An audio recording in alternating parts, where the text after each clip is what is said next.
വണ്ടി വന്നു. ആ കുറച്ച് വെയിറ്റ് ചെയ്യട്ടെ. അവര് വെയിറ്റ് ചെയ്യുമ്പോ ഈ നാട്ടുകാർക്കിടയിൽ എന്റെ വെയിറ്റ് ഒന്ന് കൂടും. ആ അത് കൂടും. പക്ഷേ അവര് വെയിറ്റ് പറഞ്ഞ വേറെ ആളെ നോക്കും. അല്ലെങ്കിൽ തന്നെ മാസം 4-5 കളിയേ ഉള്ളൂ. നീ വെയിറ്റ് കൂട്ടി കൂട്ടി അതും കൂടി ഇല്ലാണ്ടാക്കും. എന്റെ അമ്മേ, മലയാള നാടക ലോകത്ത് എനിക്ക് പകരക്കാരനായി ഒരൊറ്റ ആളേ ഉള്ളൂ. ആരാ? ഞാൻ തന്നെ. ഇത് എന്റെ അഭിപ്രായമല്ല, നാടകപ്രേമികൾക്ക് മൊത്തത്തിലുള്ള അഭിപ്രായമാണ്. ഓ എന്ത് കുന്തെങ്കിലും ആവട്ടെ, നീ അങ്ങോട്ട് ചെന്നേ. അവർക്ക് 4 മണിക്ക് കട്ടൻ കിട്ടാനുള്ള അത്രേ. അതെന്റെ ജോലിയല്ല. ഞാൻ നടനാണ്, നടൻ മാത്രമാണ്. 6 സിലിണ്ടർ അല്ലേ? അതെ. എഞ്ചിൻ എങ്ങനെ? എഞ്ചിന് കുഴപ്പമൊന്നുമില്ല. കയറ്റമൊക്കെ നല്ല വലുവായിരിക്കും. ആ നല്ല വലുവാ. അതാ ഇവന്റെ ഒരു കണ്ടീഷൻ.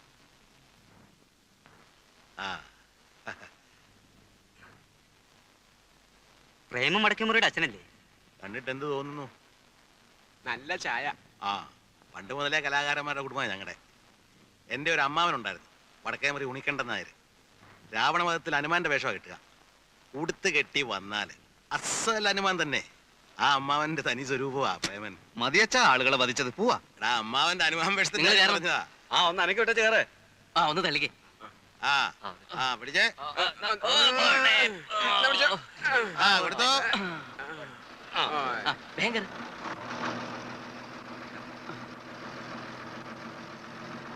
വരട്ടെ.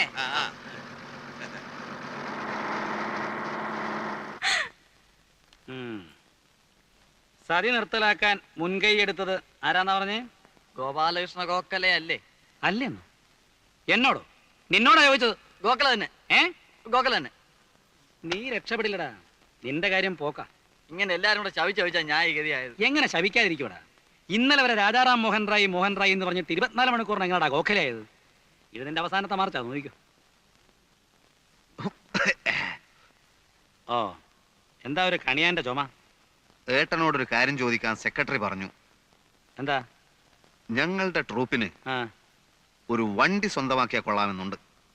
അതിന് ഒരു ലോണ് ശരിപ്പെടുത്തി തരാൻ പറ്റുമോ? എടാ, വർഷത്തിൽ 10 സ്റ്റേജ് പോലും തേക്കാത്ത നിന്റെ ട്രൂപ്പിന് ലോൺ വാങ്ങിച്ചെന്ന് ഞാൻ വെള്ളത്തിലാവണോ അല്ലേ? 10 സ്റ്റേജോ? ഇപ്പൊ തന്നെ ശാന്തി മുഹൂർത്തം 25 കഴിഞ്ഞു. കളിക്കുന്നിടത്തൊക്കെ നല്ല കൂവലാണെന്ന് കേട്ടു. അത് മറ്റു ട്രൂപ്പുകാർ പറഞ്ഞു പരത്തുന്നതാ. നിന്റെ അഭിനയത്തെ പറ്റി തരക്കേടില്ലാത്ത അഭിപ്രായമുണ്ട്. അത് ഞാനും കേട്ടു. നീ പോടാ തണ്ടി. ഒരു സ്റ്റേജിന് നിനക്ക് എന്ത് കിട്ടും? തരക്കേടില്ലാത്ത വിധം കിട്ടും. കൃത്യമായ സംഖ്യ പറ. അത് 150. 150 രൂപയോ? നിനക്കോ? എടാ സത്യം പറ, ഞാൻ പോയി അന്വേഷിക്കും. അന്വേഷിക്കാം, എന്നാ 100ഓളം വരും. എടാ ശരിയായ സംഖ്യ പറഞ്ഞു. ശല്യം ഇത്, മനുഷ്യന് വിശ്വാസമില്ലാത്ത പോലെ. ആക്ക് വളച്ചാ കളയ പറയും.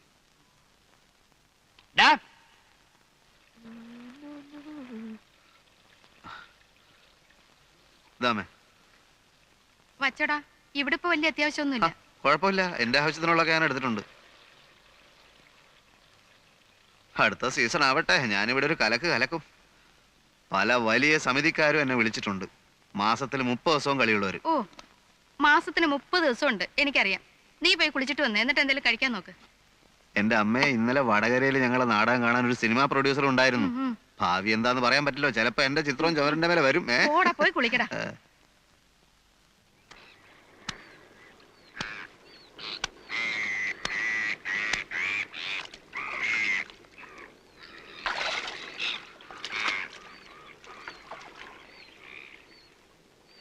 അവിടെ ആ പുളിമരത്തിന്റെ ചോട്ടില് അധികാരിന്റെ മോള് വന്ന് നിൽക്കുന്ന പോലെ തോന്നുന്നു.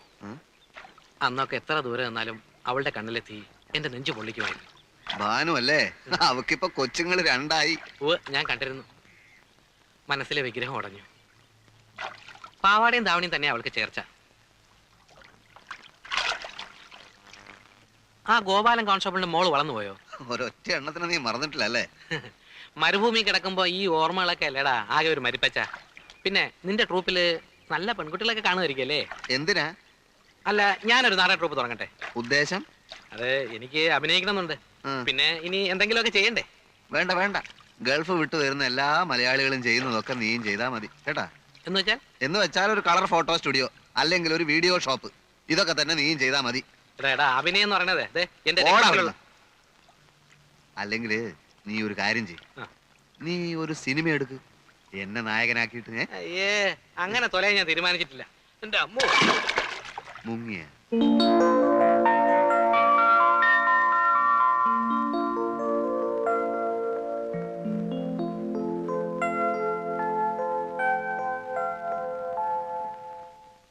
മിസ്റ്റർ ശിവൻ. മിസ്റ്റർ ശിവൻ ആരാണ്? എന്താ? സ്വല്പം പേഴ്സണലാണ്. ഒരു മിനിറ്റ് മാഷേ.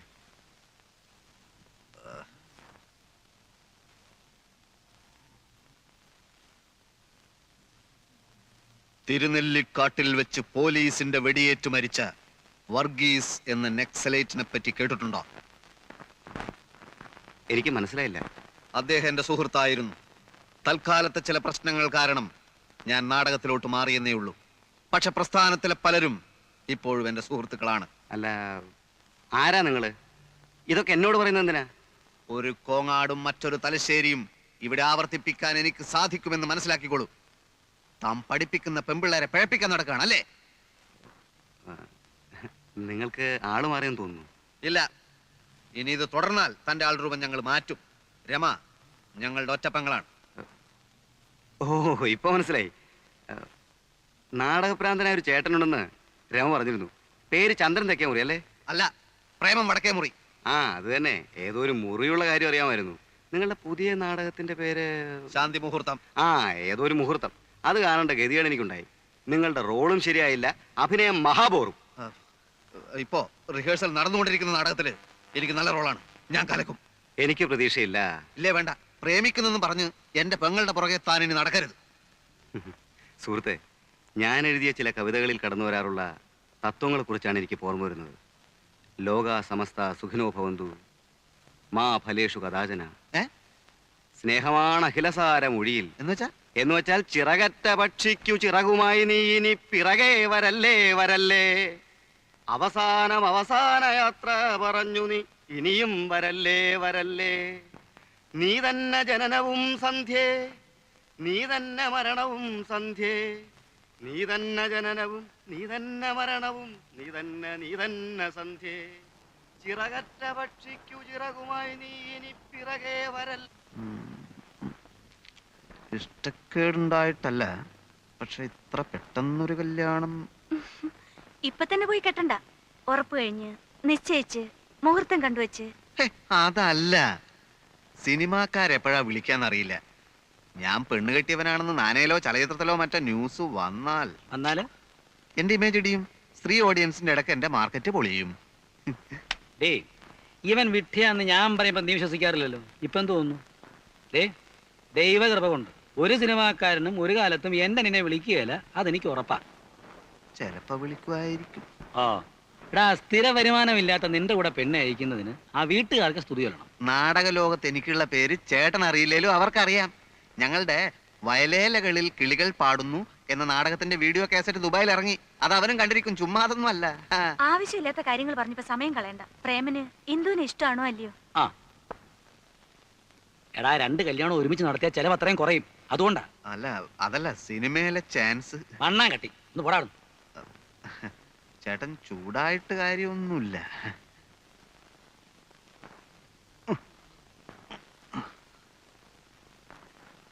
കെട്ടിക്കളിയല്ലേ? പ്രായവും കടന്നു പോകുന്നു.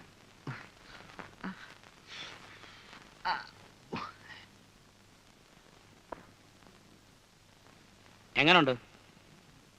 രമയ്ക്ക് സ്വർണം വാങ്ങിക്കാൻ പ്രോബ്ലം വേണ്ടെന്ന് കാശെടുക്കണം അച്ഛൻ. ആ വേലാതി കിടയില അവൻ ഒരു ഇളിഞ്ഞ പോസ് കാണിക്കല്. പണം എടുക്കാതൊക്കോ? ബാങ്ക് ഉദ്യോഗസ്ഥന്റെ പെങ്ങളാവുമ്പോ അല്ല, അതിന്റെ ഒരു വെയിറ്റിൽ വേണമല്ലോ രമയെ പന്തലേക്ക് ഇറക്കാൻ. ക്ലാസ്സിങ് ആണ്.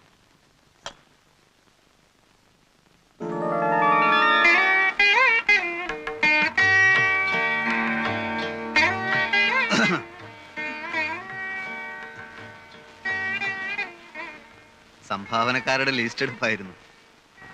പണത്തിന്റെ കണക്ക് തലേ കയറിയ മനുഷ്യന്റെ വിവേകം നശിക്കും. ഉണ്ണിയേട്ടന്റെ കണ്ണില് ലോകം മൊത്തം ഒരു ബാങ്കാ, വേൾഡ് ബാങ്ക്. വല്ല നാടകത്തിലോ മറ്റോ ആയിരുന്നെങ്കിൽ ഇതുപോലൊരു രംഗത്ത് എടോ നിഷ്ഠുര കാപാലിക, ഇന്നെന്റെ ആദ്യ രാത്രിയാണ്, തന്റെ പണക്കണക്ക് പോയി തൊലയട്ടെ എന്നൊരു ഡയലോഗ് കാച്ചാമായിരുന്നു. പഴങ്ങളുടെ തട്ടവിടെ ആപ്പിളും ഓറഞ്ചും ഒക്കെ അങ്ങനെയാണല്ലോ രീതി. പിന്നെ ഒരു ഗ്ലാസ് പാല്. സിനിമയിലൊക്കെ ആദ്യ രാത്രി തുടങ്ങി കണ്ടിട്ടുള്ളത് ഇതൊക്കെ നല്ലോണം ഭക്ഷിച്ചോണ്ടാ. പാലുണ്ടായിരുന്നു, തണുത്തു തുടങ്ങിയപ്പോ ഞാൻ കുടിച്ചു. ഓ, അപ്പൊ ദൈവത്തിനുള്ളത് പൂജാരി വിഴുങ്ങി. കുഴപ്പമില്ല, തൽക്കാലം ഈ ദൈവം ശപിക്കുന്നില്ല. മാത്രമല്ല വരം വല്ലവും വേണേ ചോദിക്കുകയും ആവാം. ഒടുവിൽ പറഞ്ഞത് കാര്യമായിട്ടാണ്. ഇഷ്ടാനിഷ്ടങ്ങളൊക്കെ ഇന്ദുവിന് തുറന്നു പറയാം. എന്നാ പറയട്ടെ. തീർച്ചയായും. നാടകത്തിൽ അഭിനയിക്കുന്ന എനിക്ക് ഇഷ്ടമല്ല. ഞാനോ?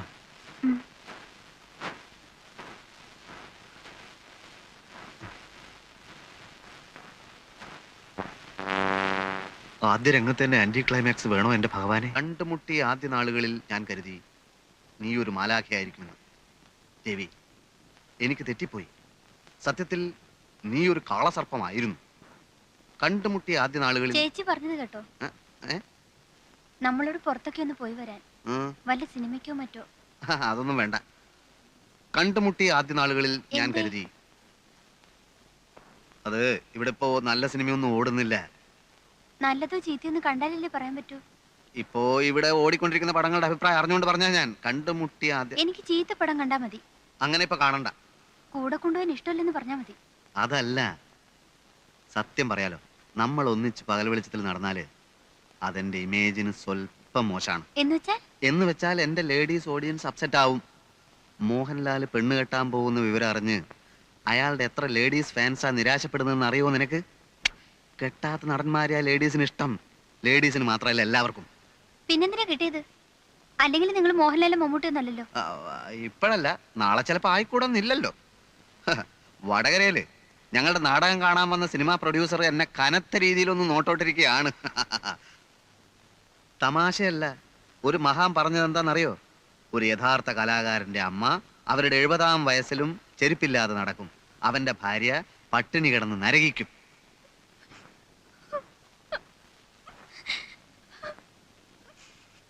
ഇന്ന് ഒരു ദിവസത്തേക്ക് ഈ തത്വമൊക്കെ മറക്കാം.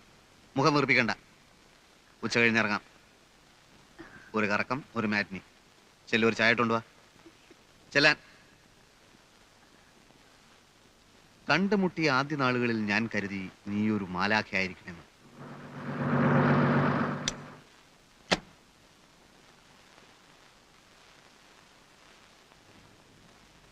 ആവൂ, ഞങ്ങൾ സംശയിച്ചിരിക്കായിരുന്നു. പ്രോഗ്രാം നേരത്തെ പറയാത്തതുകൊണ്ട് പ്രേമൻ ഇവിടെ കാണുമെന്ന്. കവിതാലയക്കാരുടെ ഹീറോയിനിക്ക് സുഖമില്ല, അതുകൊണ്ട് പെട്ടെന്ന് നമുക്കൊരു പകരക്കളി വീണ് കിട്ടി. നമുക്ക് പോയിക്കളെ. ഇന്ന് വേണ്ടെന്ന് പറയുന്നേ.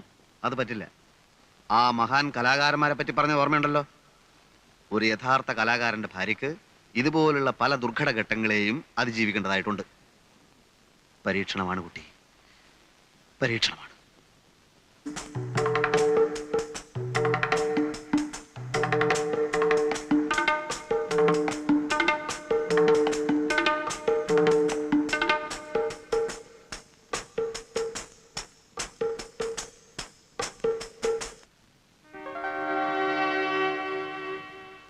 പ്രേമനോ?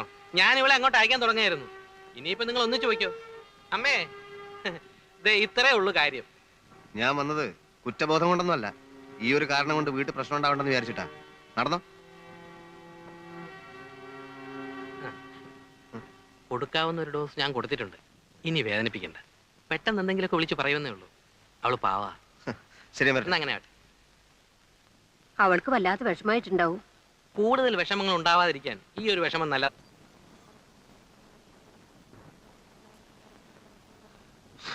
ഇന്നലെ മെനയാന്നായിട്ട് 2 കളി ഉണ്ടായിരുന്നു.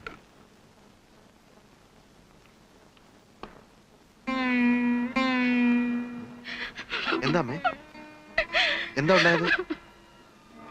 എന്തിനാ അമ്മ കരയുന്നെന്ന്? എന്തു അമ്മ എന്തിനാ കരയുന്നത്? ചോദിച്ചത് കേട്ടില്ലേ? അച്ഛനും ഉണ്ണേട്ടനും തമ്മിൽ വഴക്കായി.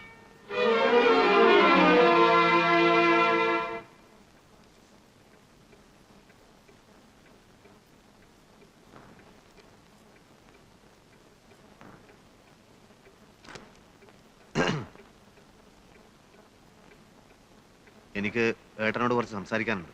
ബാങ്കിന്റെ കാര്യം വല്ലതാണോ? അല്ല. എന്നാ ഇപ്പൊ പറ്റില്ല. പിന്നെ എപ്പോ പറ്റും? 5 മണി കഴിയും. ഞാൻ വെയിറ്റ് ചെയ്യാം.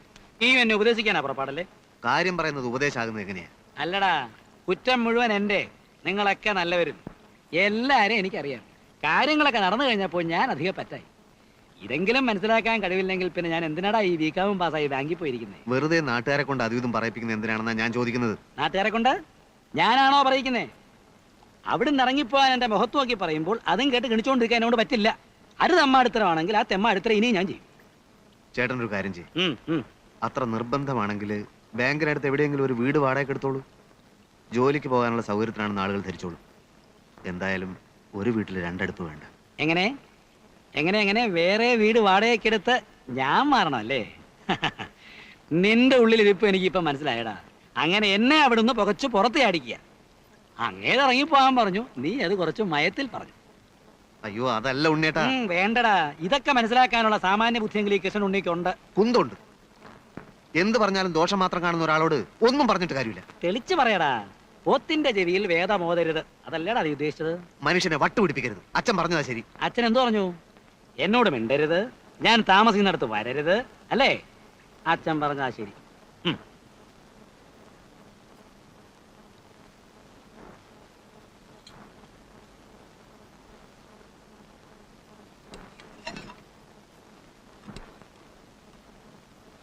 ഹാജിയാര് വനത്തിൽ നിന്ന് തടി കൊണ്ടിരുന്ന ജോലിക്ക് വിളിക്കാന്ന് പറഞ്ഞിട്ടുണ്ട്. കള്ളത്തറിയാ, എന്നാലും കാശ് കിട്ടും. പിന്നെ വക്കീൽ നാരായണമേനോന്റെ മക്കളെ സ്കൂളിലേക്ക് കൊണ്ടുപോയും തിരിച്ചു കൊണ്ടുവരികയും ചെയ്യുന്ന ജോലിയും ഏൽപ്പിച്ചിട്ടുണ്ട്. ആ വകയിലും കുറച്ച് പൈസ വരും. എന്നാലും കുറച്ച് സമയം ബാക്കി വരും. നിന്റെ പരിചയത്തിൽ ആർക്കെങ്കിലും ഒരു പകരക്കാരൻ ഡ്രൈവറെ വേണ്ടി വരുമോ?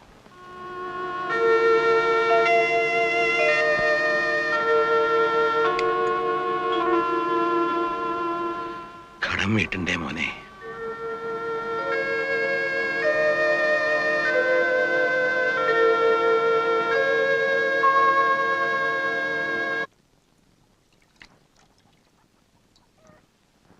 അമ്മേ, ഞാൻ ഇനി നാടകത്തിന് പോകുന്നില്ല.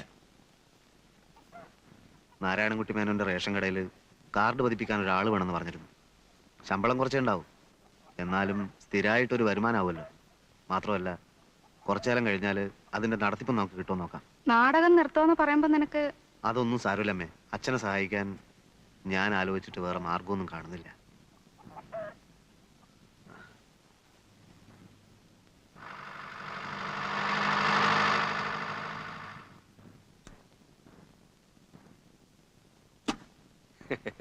നമസ്കാരം. നമസ്കാരം. നമ്മൾ തമ്മിൽ പരിചയപ്പെട്ടിട്ടില്ല. എൻ്റെ പേര് AN ഗണേഷ്, നാടകകൃത്താണ്. പിന്നെ കൽപ്പന തിയേറ്റേഴ്സിന്റെ സെക്രട്ടറിയുമാണ്. ഞാൻ ധാരാളം കേട്ടിട്ടുണ്ട്, കണ്ടിട്ടുമുണ്ട്. ഞാനിവിടെ വന്നത് അടുത്ത കൊല്ലം പ്രേമൻ ഞങ്ങളുടെ ട്രൂപ്പിൽ സഹകരിക്കണമെന്ന് പറയാനാണ്. പ്രേമന് ചെയ്യാൻ പറ്റിയ നല്ലൊരു വേഷമുണ്ട്. ഞാനിപ്പോ നാടകത്തിനൊന്നും പോകണ്ടെന്ന് വിചാരിച്ചിരിക്കുകയാണ്. ആശാനെ, ഇങ്ങനൊരു അവസരം പിന്നെ കിട്ടില്ല. ഞങ്ങളുടെ ബാനർ വാല്യൂ അറിയാമല്ലോ.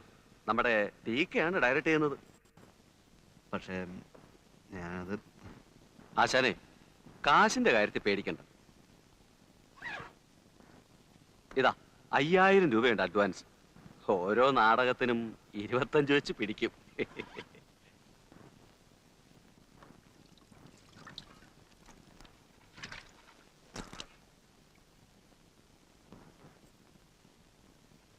ബാങ്ക് ഉദ്യോഗസ്ഥന്റെ കണ്ണില് നാടകക്കാരൻ വെറും 7-ാം കൂലിയാ. 5000 രൂപയുണ്ട്. ഇതങ്ങോട്ട് കൊടുത്തേക്കച്ചാ. സംശയിക്കണ്ട, കട്ടതും പിടിച്ചു പറിച്ചതൊന്നുമല്ല. വേണമെങ്കിൽ ഇനിയും എനിക്ക് സംഘടിപ്പിക്കാൻ പറ്റും, പറഞ്ഞാൽ മതി. വേണ്ട, അത്രയും രൂപ ഉണ്ടാക്കാൻ ഞാൻ മതി. അച്ഛന് സുഖമില്ല. ഈ അവസ്ഥയിൽ മേലണെങ്കിൽ ഒന്നും ചെയ്യരുത്. അറിയാം, അന്യരോട് വാങ്ങാം. സ്വന്തം മക്കളോട് കാശ് വാങ്ങിക്കുന്ന ഏർപ്പാട് ഞാൻ നിർത്തി. പെട്ടെന്നൊരു ദിവസം നീയും ചോദിക്കലടാ, എന്റെ കാശ് എവിടെയെന്ന്. ഞാൻ വേണ്ട, മൂത്തവൻ എന്റെ ശത്രുവായി. പൈസയുടെ പേര് നീയും എന്നെ വെറുക്കുന്നത് എനിക്ക് വിഷമമുള്ള കാര്യമാണ്.